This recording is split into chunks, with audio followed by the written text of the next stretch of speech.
तेजस्विनावधीतमस्तु मा विद्विषावहै।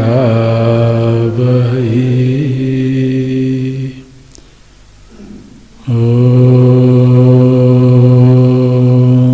शान्ति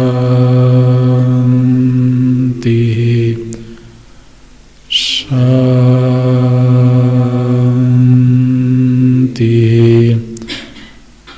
शान्ति।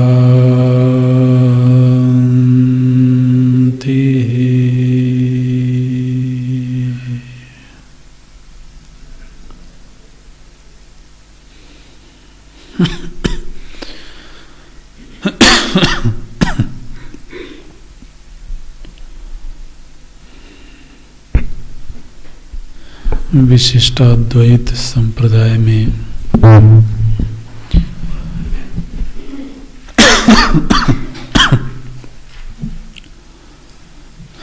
ईश्वर और जीव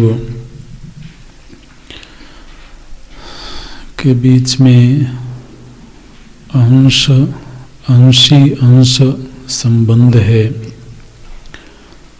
ऐसा माना गया। और चूंकि जीव ईश्वर का अंश है, इस संबंध के नाते जीव रूपी अंश का यह कर्तव्य है कि वह अंशी के प्रति समर्पित रहे, उसकी सेवा में अहर्निश प्रस्तुत रहे। ये जो सिद्धांत है, इसका समर्थन श्रुतियों में भी मिलता है, स्मृतियों में भी मिलता है और इतिहास पुराणों में भी मिलता है। और श्रुति में श्रुति माता यह बात बोलती हैं, ऋतं पिबन्तो सुकृतस्य लोके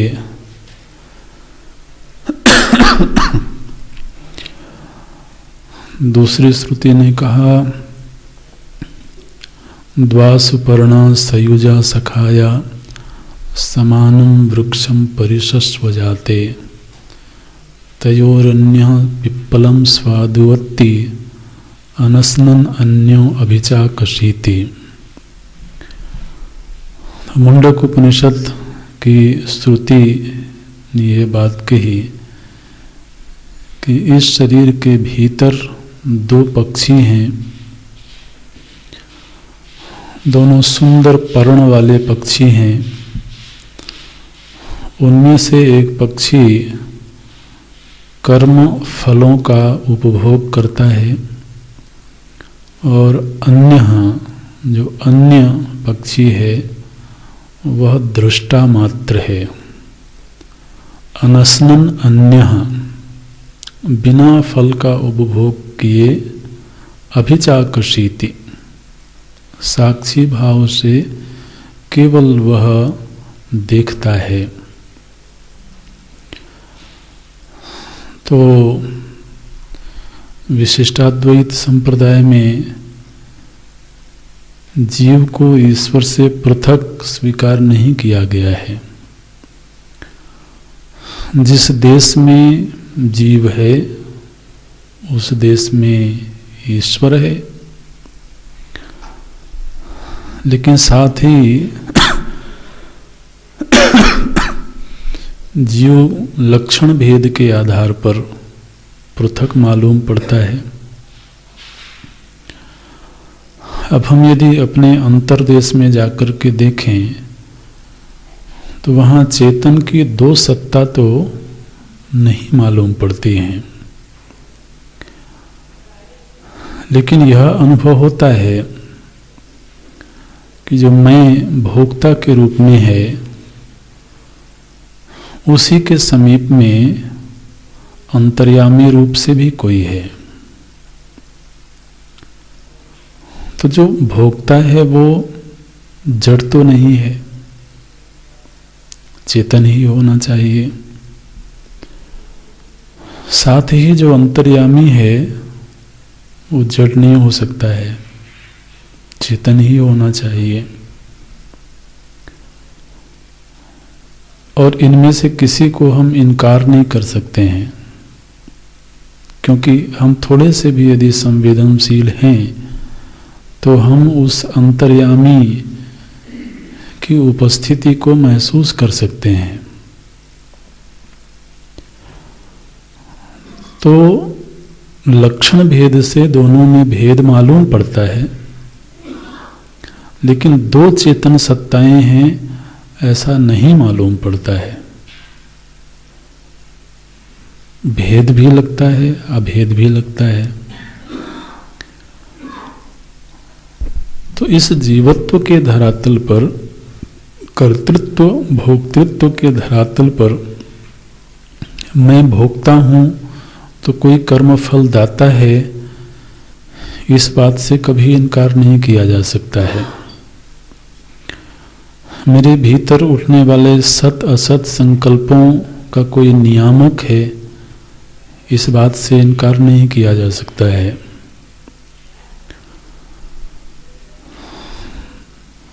गीता जी में भी प्रभु जी ने कहा, ममैवांशो जीवलोके जीवभूता सनातनः, मम एव अंशः, वह मेरा अंश है। उस श्रुति में भी ये बात सुनी जाती है, स्मृतियों में भी, पुराणों में भी गोस्वामी जी ने कहा, ईश्वर अंश जीव अविनाशी। तो ये जो सिद्धांत है अंग अंगी संबंध का, अंश अंशी संबंध का, यह कोई श्री रामानुजाचार्य जी का अपना मौलिक विचार है ऐसा नहीं सोचना है। यह हमारे वैदिक वाङ्मय में प्राप्त होता है। तो और निश्चित रूप से एक साधक की दृष्टि से, जबकि मेरी पहचान एक साधक के रूप में है, यह सिद्धांत बड़ा मंगलमयी है। आचरण के धरातल पर इस सिद्धांत की बड़ी उपयोगिता है। तो हम प्रभु के प्रति समर्पित रहें, ठीक वैसे ही जिस तरह से हमारे अंग, हमारे हाथ पैर मेरे प्रति समर्पित रहते हैं, उनके द्वारा संपन्न होने वाली प्रत्येक क्रिया मेरे हित में होती है, मेरे प्रयोजन की सिद्धि के लिए होती है। ठीक इसी तरह से वह जो सार्वभौम सत्ता है, मैं उनका अंश हूँ और यह मेरा दायित्व है कि प्रत्येक क्रिया में उनकी उपस्थिति होवे। मेरे द्वारा की जा रही प्रत्येक क्रिया उनके निर्देशन में होवे, उनकी इच्छा का ध्यान रखते हुए होवे।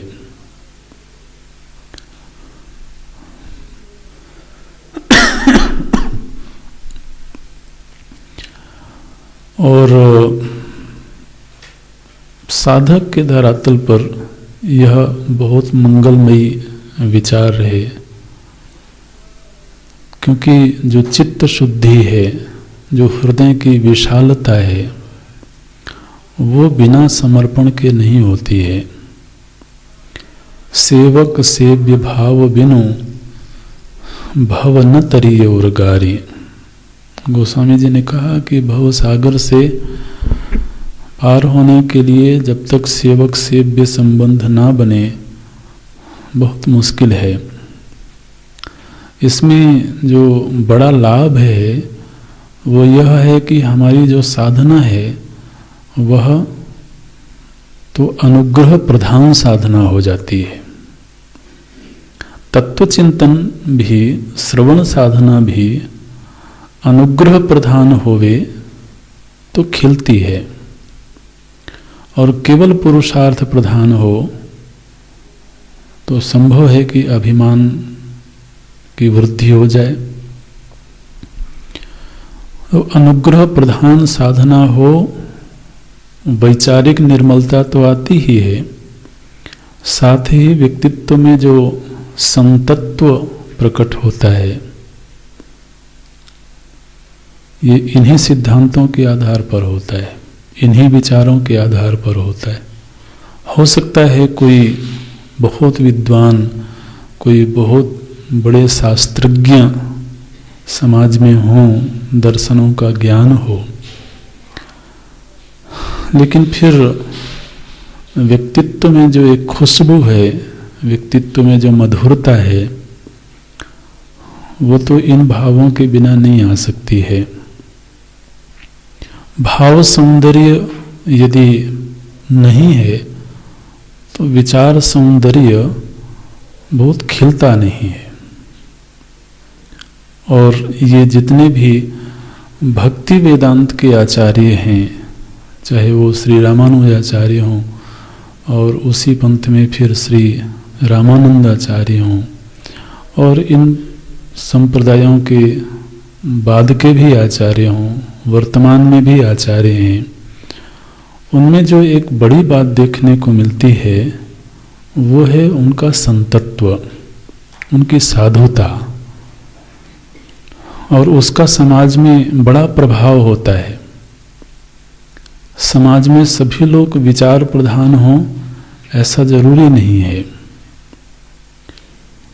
जो उनके भक्त होंगे, जो उनके शिष्य होंगे, शायद उनको खुद ही नहीं मालूम हो कि हम जिस पंथ में दीक्षित हैं उसका दर्शन क्या है,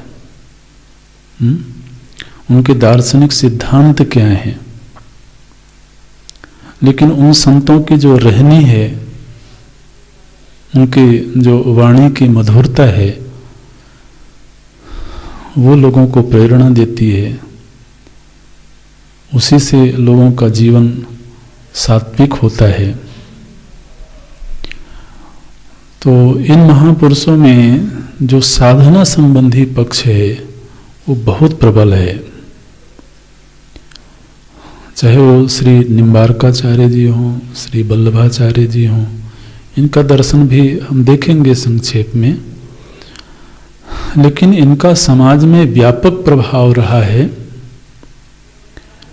तो आज भी आप देखिए जो रामानंद संप्रदाय है, बिल्कुल गांव-गांव तक उसका प्रभाव है, जहाँ के लोगों को दर्शन शब्द से भी शायद परिचित नहीं होंगे। श्री वल्लभाचार्य जी द्वारा प्रकट जो संप्रदाय है, पुष्टि मार्ग बोलते हैं उसको, बड़ी व्यापकता है उसकी, पुष्टि मार्ग की। और ख़ासतौर से गुजरात में, और जो मारवाड़ी समाज है, माहेश्वरी समाज है, उसमें बड़ी प्रतिष्ठा है। भगवान की जो अष्टयाम सेवा होती है, उनका प्रधान जो तीर्थ स्थान है वो नाथद्वारा है राजस्थान में, तो बड़ी प्रतिष्ठा है, बड़ी निष्ठा के साथ लोग तो नियम का पालन करते हैं, भगवान की सेवा करते हैं। तो ये जो पक्ष है ये एक साधु के लिए बड़ा उपयोगी पक्ष है, इसलिए इसको कभी भी भूलना नहीं है। जो वैचारिक धरातल है वहाँ पर जब सत्य का निर्णय होता है तो संभव है कि कहीं कुछ खंडन मंडन की बात होवे, वो होनी ही है। लेकिन इसका मतलब ये कभी नहीं समझना कि कोई भी दर्शन पूरी तरीके से खंडित हो जाता है। आप देख रहे होंगे अभी हम लोगों ने जितने 8-9 दर्शनों पर थोड़ी चर्चा की है, तो ऐसा नहीं लगा होगा कि किसी का पूरी तरह से खंडन किया गया, क्योंकि वह एक धरातल का यथार्थ है। तो यह जो अंग अंगी संबंध है, अंश अंशी संबंध है, इस संबंध के आधार पर जो साधना होती है वो साधना बड़ी मधुर है। मध्यकाल में जितने हमारे संत हुए, चाहे वो गोस्वामी तुलसीदास जी हों, मीराबाई हों, रसखान जी हों, सूरदास जी हों, सभी के साधना में ये मधुरता दिखाई देती है। वो अपने आप को प्रभु के प्रति समर्पित करते हैं, समर्पण भाव से उनकी भक्ति करते हैं। और एक बात इसमें ये ध्यान रखना है कि विशिष्टाद्वैत संप्रदाय में भी कर्तव्य कर्म की उपेक्षा बिल्कुल नहीं की गई। माने जो भी दार्शनिक मत हैं, अगर तो कोई साधु जीवन में है लेकिन उनका कोई अपना दर्शन नहीं है, तो फिर वो चाहे जैसे रहें, वो उनकी स्वतंत्रता है।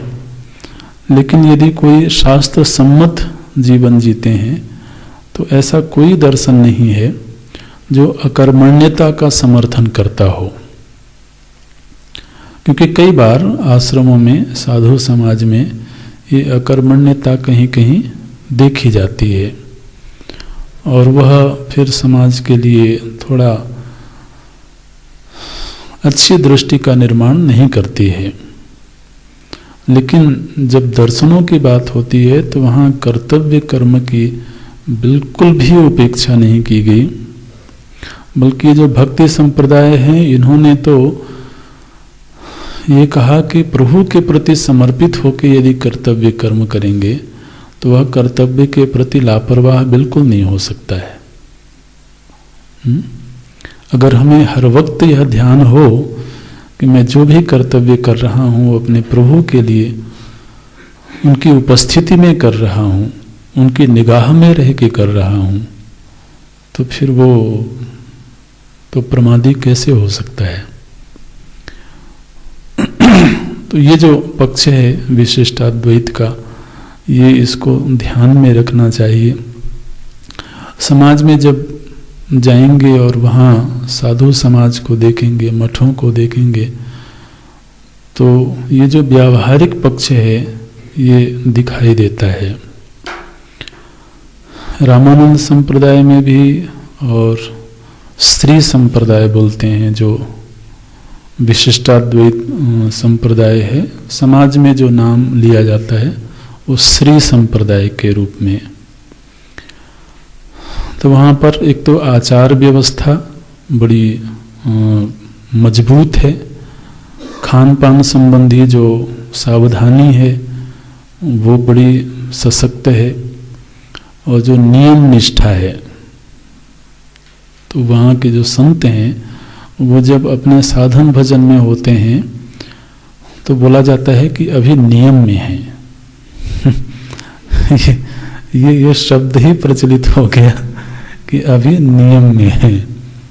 नियम में है माने वो अपने निजी साधना में अभी लगे हुए हैं, तो अभी मिल नहीं सकते हैं ऐसे। तो जो नियम है माने पूजा का नियम लिया गया है तो उसको निभाना है, जप का नियम लिया गया है उसे निभाना है। और दूसरी जो आचार निष्ठा है, व्यवहार निष्ठा है, वाणी की मधुरता है, वो उसका पूरा सा ध्यान रखा जाता है। साधु सेवा का बड़ा आदर है।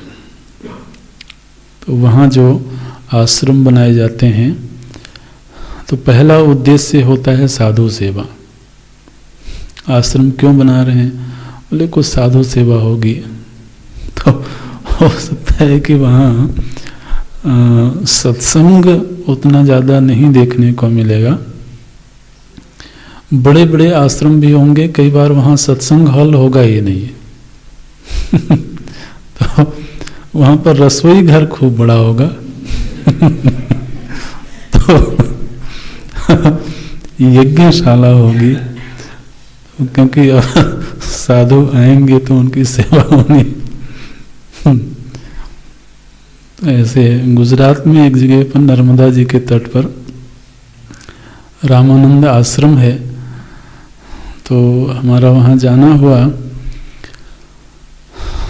तो उनका जो रसोई घर है वहाँ एक तो साधु के अलावा किसी का प्रवेश नहीं है, और साधुओं में भी सभी को नहीं।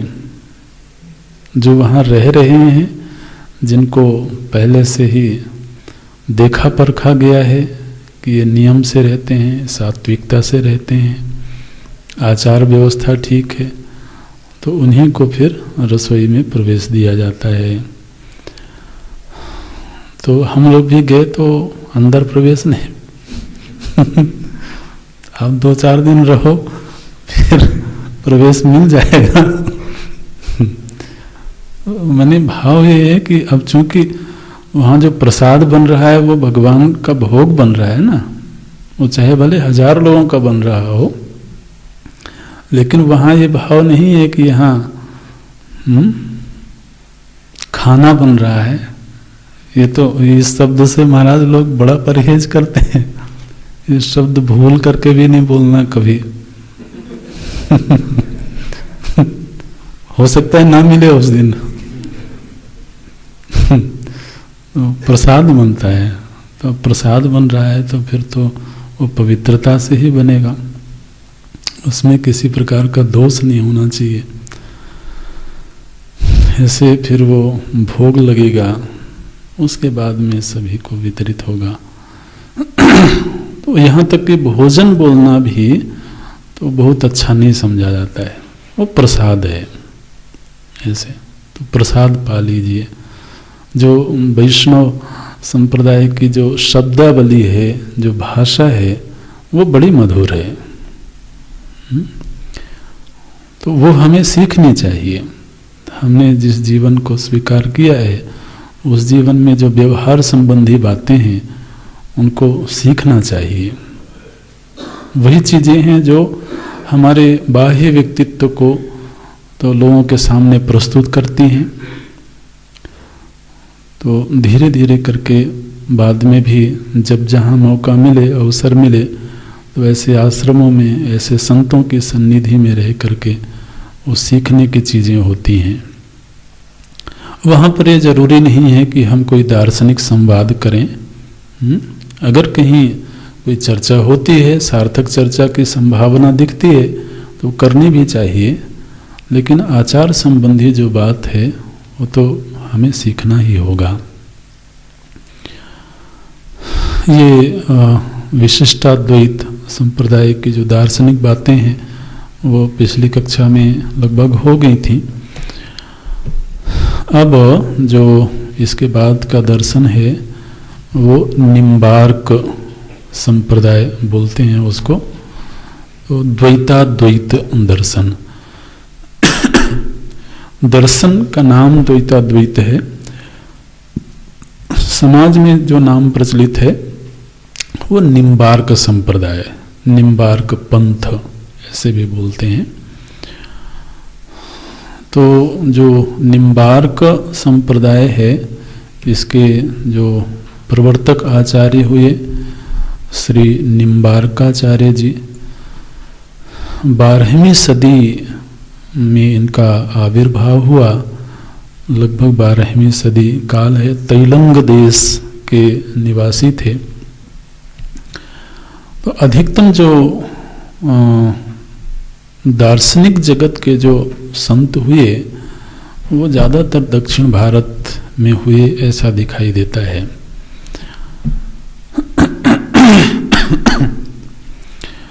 ये जो द्वैताद्वैत दर्शन है, इसमें जो सैद्धांतिक मान्यताएं हैं वो लगभग विशिष्टाद्वैत से मिलती हैं। उन्हें बहुत थोड़े से विषय हैं जिनमें कुछ भेद भी है, लेकिन अधिकतम जो विचार हैं वो विशिष्टाद्वैत के विचारों से बिल्कुल मिलते हैं। श्री निम्बारकाचार्य जी को उनके पंथ में तो भगवान के सुदर्शन चक्र का अवतार माना जाता है। ये मान्यता है कि जो श्री निम्बारकाचार्य जी हैं वो भगवान के सुदर्शन चक्र हैं। भगवान के जितने भी आयुध हैं वो सब भी चैतन्य हैं, वो सब दिव्य हैं। तो संभव है कि कभी भगवान की इच्छा से उनके वो जो चैतन्य सेवक हैं वो भी अवतार धारण जन्म धारण करें समाज का मार्गदर्शन करने के लिए। तो श्री निम्बारकाचार्य जी का जो नाम पड़ा तो ऐसी बात सुनी जाती है कि वो साधना में बैठे हुए थे और बड़े सिद्ध संत थे। सायंकाल में सूर्यास्त हो गया था। सूर्यास्त होने के बाद पता नहीं कुछ ऐसा संयोग बना होगा या कोई ज़रूरत महसूस हुई होगी, तो उन्होंने नीम के वृक्ष के पीछे सूर्य भगवान के दर्शन करवा दिए। तो सूर्यास्त होने के बाद जो उनके आसपास जो भक्त थे, सेवक थे, उन्होंने देखा कि नीम के वृक्ष के पीछे सूर्य देव चमक रहे हैं। तो निम्ब अर्क, निम्ब माने नीम और अर्क माने सूर्य। तो नीम के वृक्ष के समीप में सूर्य का दर्शन करवाया उन्होंने, तो उनको नाम दे दिया गया निम्बारकाचार्य। ऐसे तो अब आप सोचिए कि किसी संत में अपनी साधना से, अपनी तपश्चर्या से तो इतनी सामर्थ्य है, तो समाज में तो इन्हीं चीज़ों का प्रभाव होता है। समाज में तो उन्हें इस तरह की कोई घटना घट जाए तो महाराज चमत्कृत हो जाए समाज। अब ये तो अपने आप में एक बड़ी घटना है ना। उनका दार्शनिक सिद्धांत क्या है तो व्यापक समाज में वो उतना प्रभावी हो कि नहीं हो अलग बात है, लेकिन इस तरह के जो उनके आचरण हैं, जो कार्य हैं, उनका प्रभाव तो व्यापक होता है। तो इस एक घटना से समझा जा सकता है कि वो तपस्वी महापुरुष थे, संत थे। उनके विचार में जो तत्व है, तो जैसा कि विशिष्टाद्वैत संप्रदाय में माना गया, तत्व एक ही है, वो है ईश्वर। सृष्टि के मूल में एक ही तत्व है, वो ईश्वर है। लेकिन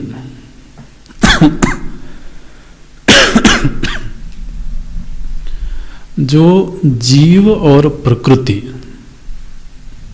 जिसको वहाँ पर चित अचित नाम दिया गया था, तो ये बोलते हैं कि जो जीव है और जो प्रकृति है ये ईश्वर से भिन्न भी हैं। तो ईश्वर, जीव और प्रकृति ये तीनों भिन्न भिन्न सत्ताएं हैं। तो तात्विक रूप से भिन्न है, तो इसलिए द्वैत तो हो गया, ठीक है ना, बल्कि त्रयित हो गया लेकिन फिर भी तो द्वैत तो मानना चाहिए, क्योंकि भिन्न सत्ता है। अच्छा, लेकिन यह जो जीव और प्रकृति हैं ये ईश्वर से भिन्न तो हैं, लेकिन भिन्न नहीं भी है, क्योंकि ईश्वर के द्वारा पोषित हैं, ईश्वर के द्वारा इनको चैतन्यता प्राप्त है, ईश्वर के द्वारा ये शासित हैं। तो जीव और प्रकृति ये पूरी तरह से स्वतंत्र नहीं है, इनके ऊपर ईश्वर का संरक्षण भी है, शासन भी है और पोषण भी है। तो इस नाते से ईश्वर से अभिन्न होने से फिर ईश्वर ही प्रधान है, ठीक है ना। तो ईश्वर की प्रभुसत्ता जो है वही प्रधान है, तो वो अद्वैत भी है। तो इस तरह से फिर दर्शन बना द्वैत अद्वैत, द्वैताद्वैत ये नाम पड़ा। तो जीव, प्रकृति और ईश्वर तात्विक रूप से तीनों भिन्न हैं, इसलिए द्वैत है जगत में। लेकिन जीव और प्रकृति उस ईश्वर की ही शरण में है, उस ईश्वर की प्रभुसत्ता में है, ईश्वर के संरक्षण में है, इसलिए प्रधान रूप से ईश्वर ही है और वह अद्वैत है। ईश्वर अनेक नहीं है, जीव और ईश्वर की आपस में तुलना नहीं है। जो जीव है वो अणुरूप है, ईश्वर विभु है। जीव भी सच्चित आनंद रूप है, लेकिन परिच्छिन्न है। जो ईश्वर है वह सच्चित आनंद स्वरूप है, नित्य सविकल्प है। वहाँ पर भी निर्विकल्प रूप में कोई सत्ता स्वीकार नहीं की गई है। नित्य सविकल्प हैं, सगुण साकार हैं, नित्य सगुण हैं, सगुण भी हैं और साकार भी हैं। अच्छा, अब इनमें जो विशिष्टाद्वैत संप्रदाय से थोड़ा भेद अगर आप देखना चाहें तो वहाँ पर ईश्वर को भगवान नारायण के रूप में देखा गया। जो श्री निम्बारकाचार्य जी हैं वो कृष्णोपासक हैं, तो इनके जो उपास्य हैं, ईश्वर का जो रूप है वो श्री राधा कृष्ण के रूप में है। तो फिर इनका जो लोक है वो वैकुंठ नहीं बोलेंगे, क्षीर सागर नहीं बोलेंगे, वो गोलोक बोलेंगे। गोलोक है वो नित्य वृंदावन ऐसे बोलते हैं। वृंदावन धाम है, वो प्राकृत वृंदावन नहीं है। आज जो हमें यहाँ इस लोक में दिखता है वो वृंदावन नहीं है, तो दिव्य वृंदावन है, विशुद्ध सत्वमय लोक है वह। तो वहाँ भगवान श्री कृष्ण विराजते हैं श्री राधिका जी के साथ में, उनके सेवक हैं, उनके सखा हैं, सबके सब दिव्य हैं। निश्चित रूप से गायें भी होंगी वो भी दिव्य है। तो वहाँ पर गाय भी हैं, गोचारण भी होता है और पर्वत भी है। कौन सा पर्वत? गोवर्धन। गोवर्धन पर्वत है महाराज, बिल्कुल दिव्य है। तो पिछली कक्षाओं में चर्चा हो रही थी कि भगवान जब द्वापर युग में अवतरित होते हैं तो ये जो वर्तमान में प्राकृत वृंदावन और गोवर्धन पर्वत दिखता है, ये नहीं होता है, वो उनका धाम ही अवतरित होता है। तो इसलिए उस समय जो गोवर्धन पर्वत है वो दिव्य है। उस समय जो गोचारण होता है, जो गायें हैं, जो उनके सखा हैं, वो पूरे अपने परिकर के साथ ही अवतरित होते हैं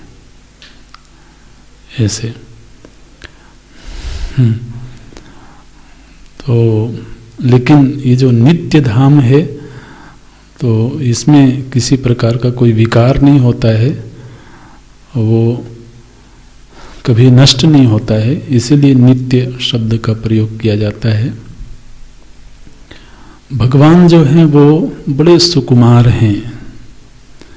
उनका जो श्री विग्रह है वो विग्रह तो बड़ा सलोना है, लावण्य से युक्त है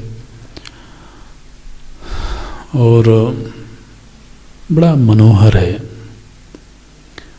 भक्तों के लिए वह चिंतनीय है, ध्येय है। भक्त जब अनन्य भाव से उनके श्री विग्रह का ध्यान करते हैं तो वह जो विग्रह है ध्यान मात्र से ही चित्त में सात्विकता का संपादन करता है। जो भक्त है वह संभव है दीर्घ काल तक ध्यान करते करते तो कभी स्वप्न में उनका प्रत्यक्ष दर्शन कर सके। ये बिल्कुल संभव है।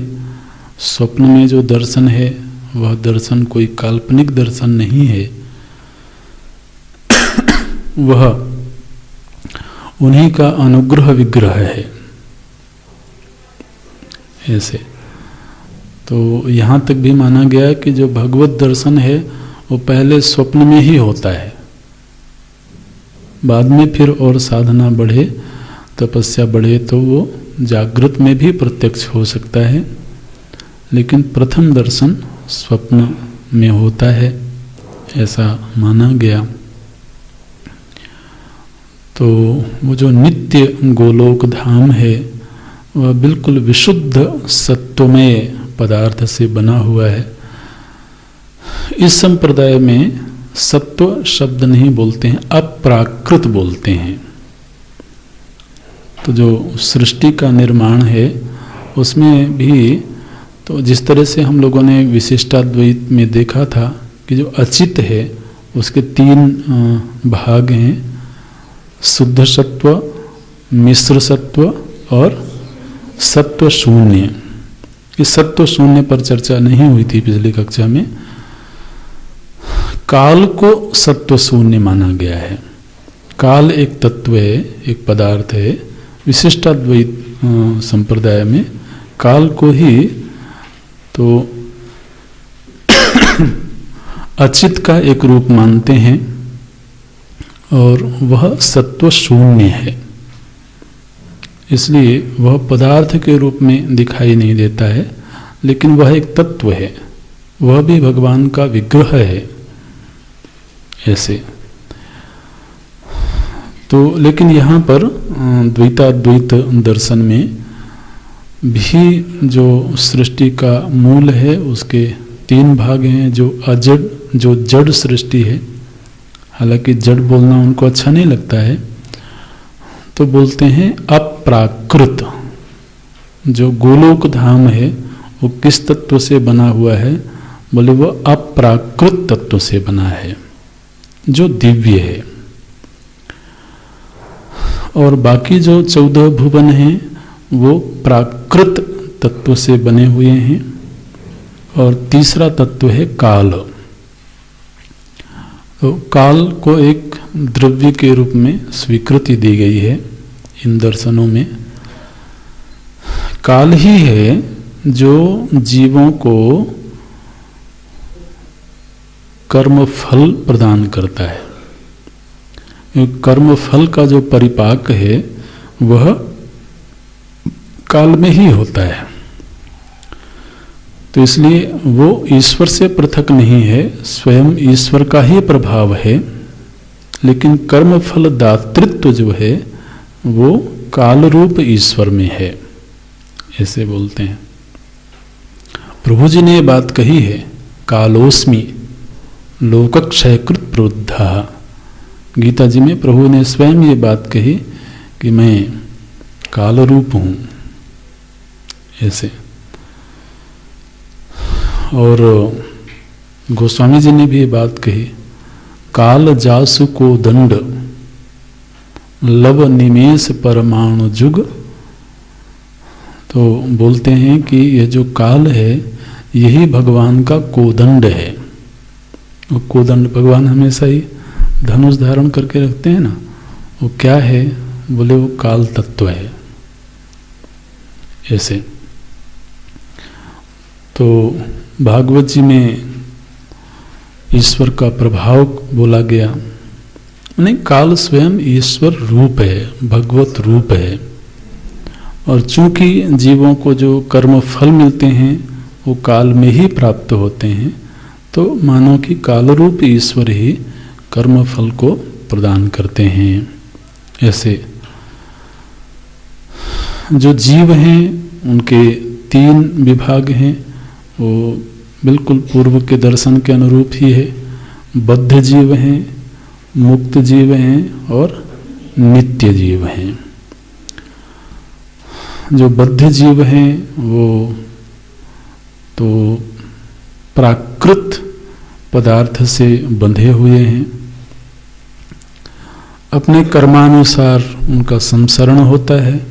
उन्हीं में से जो लोग भगवान की भक्ति करते हैं, भक्ति को प्रधान साधन माना गया है, तो जो भक्ति करते हैं वो मुक्त होकर के भगवान की कृपा से उनके लोक में जाते हैं, गोलोक में जाते हैं। और गोलोक में फिर वो नित्य निवास करते हैं। लेकिन कुछ ऐसे भी भक्त हैं जो कभी बंधन में नहीं रहे। तो जैसे भगवान कृष्ण की जो बांसुरी है, बांसुरी क्या है? वो एक भक्त हैं, वो नित्य मुक्त भक्त हैं, चैतन्य है, लेकिन वो कभी बंधन में नहीं पड़े, वो नित्य मुक्त में अहरनिश भगवान की सेवा में प्रस्तुत हैं, ऐसे।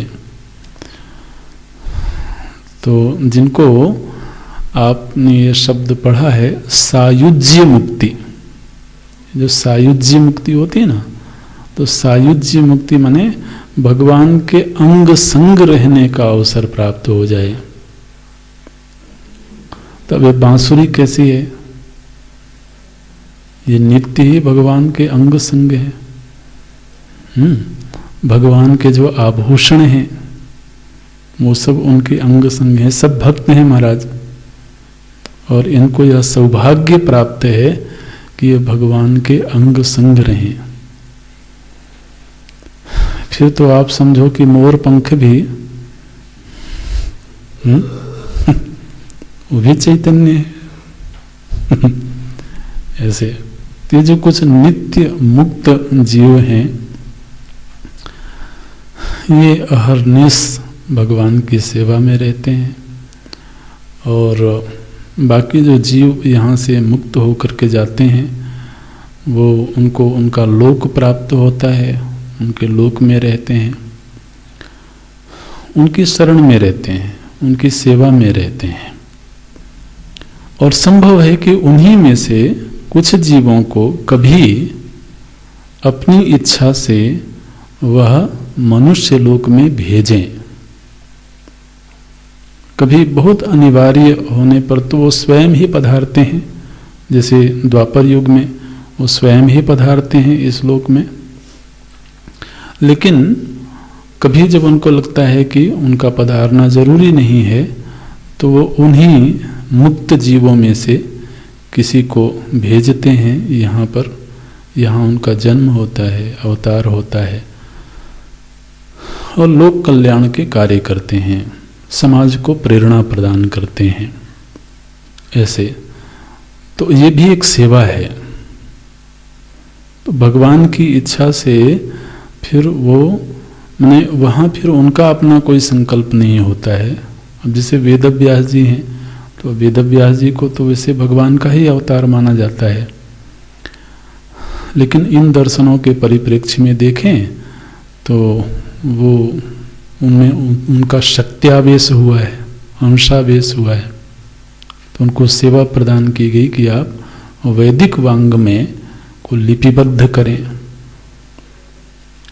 तो कारक पुरुष हैं, वो उनकी सेवा में नियुक्त हैं, उनके नित्य धाम में निवास करते हैं और फिर समयानुसार उनको तो यहाँ भेजा जाता है।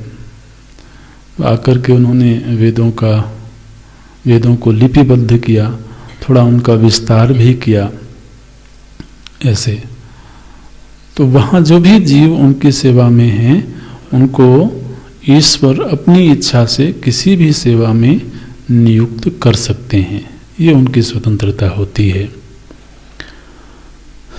अच्छा, तो यह जो जीव है ये अणुरूप है, जैसा कि हमने बताया पूर्व में, ऐसा मानते हैं वो।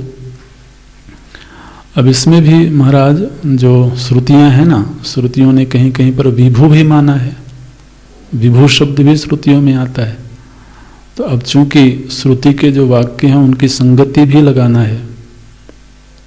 अगर वो दार्शनिक हैं, उनका अपना एक दर्शन है, तो ये उनका दायित्व है कि वो श्रुति के हर वाक्य की संगति लगाएं अपने दर्शन के अनुसार।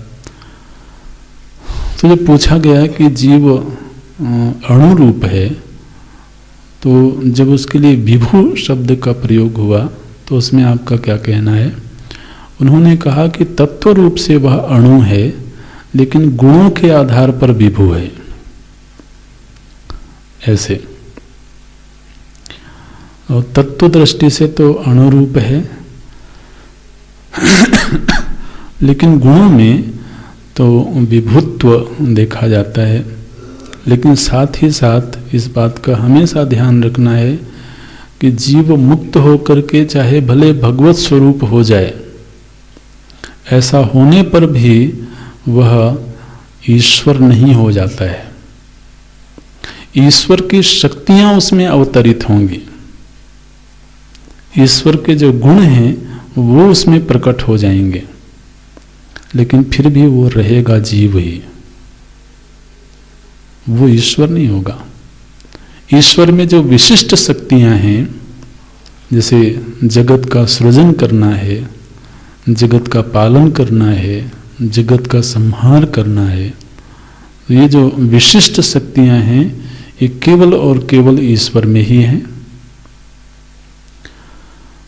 तो ये गुण किसी जीव में नहीं आते हैं, लेकिन भगवान की जो मधुरता है, उनकी जो दयालुता है, करुणा निधान स्वरूप है, उनका जो ऐश्वर्य है, अणिमादि ऐश्वर्य हैं, ये उस भक्त में प्रकट होते हैं, होते उनके अनुग्रह से ही हैं। इन सारे ही दर्शनों में ये बात बिल्कुल स्वीकार की गई कि जीव को मुक्ति की भी प्राप्ति होती है, वो उसके अपने पुरुषार्थ से नहीं होती है, वो होती उनके अनुग्रह से है। तो यदि उनके अनुग्रह से होती है तो फिर सभी को मुक्ति प्राप्त हो जाए। ये प्रश्न तो आएगा, अगर वो अनुग्रह करके ही किसी को मुक्ति प्रदान करते हैं तो फिर सबके ऊपर अनुग्रह क्यों नहीं करते हैं? बोले वो करना तो चाहते हैं, उन्हें क्या दिक्कत है? उनका लोक इतना बड़ा है कि सभी लोग आ जाएं तो कोई दिक्कत नहीं है। वो करना तो चाहते हैं, लेकिन पापवंत कर सहज स्वभाव, भजन मोर तिहि भाव न काऊ। जो पे दुष्ट हृदय सोई होई, मोरे सन्मुख आव के सोई। समस्या तो ये, मैं तो बैठा हूं अपने हाथ खोल करके, लेकिन अब क्या करूं, कोई दरवाजे तक आ ही नहीं रहा है, तो फिर कैसे बात बनेगी, ये बोलते हैं। लेकिन सन्मुख होई जीव मोहि जबहि, जन्म कोटि अघनासि तबहि। तो अनुग्रह